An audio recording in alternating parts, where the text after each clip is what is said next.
Journée noire dans l'est de l'Ukraine, au moins 41 morts en 24 heures. C'est le bilan le plus meurtrier depuis septembre. Les autorités de Kiev ont dû abandonner aux rebelles l'aéroport de Donetsk.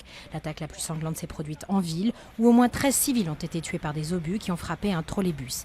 Les rebelles ont exhibé devant la foule en colère une vingtaine de prisonniers ukrainiens sur les lieux du bombardement. Depuis le début du conflit en avril, plus de 5000 personnes ont péri dans les combats. Son principal taux directeur inchangé au niveau historiquement bas de 0,05%. La Banque centrale européenne est déterminée à contrer le risque de déflation et à stimuler l'économie de la zone euro.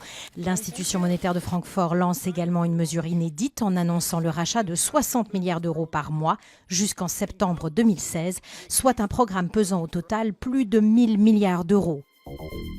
Lutter contre la ghettoisation et la ségrégation des quartiers pauvres en passant par une politique de peuplement, c'est ce qu'a annoncé Manuel Valls avant de donner la parole à sa ministre de l'Éducation.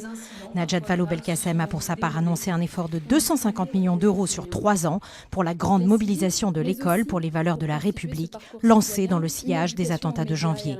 La ministre a détaillé ces 16 mesures, mettant l'accent sur la laïcité avec notamment un plan exceptionnel mis en place pour 1000 premiers formateurs formés d'ici juillet à la laïcité et à l'enseignement moral et civique.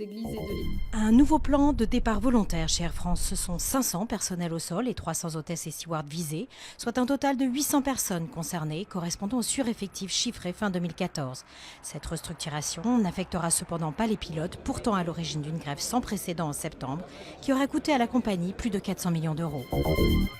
Evo Morales, le premier président amérindien de l'histoire de la Bolivie, a reçu mercredi l'onction des autorités spirituelles indigènes du pays. Réélu triomphalement avec 61% des voix pour un 3e mandat de 5 ans en octobre dernier, il est le plus ancien président en exercice du continent.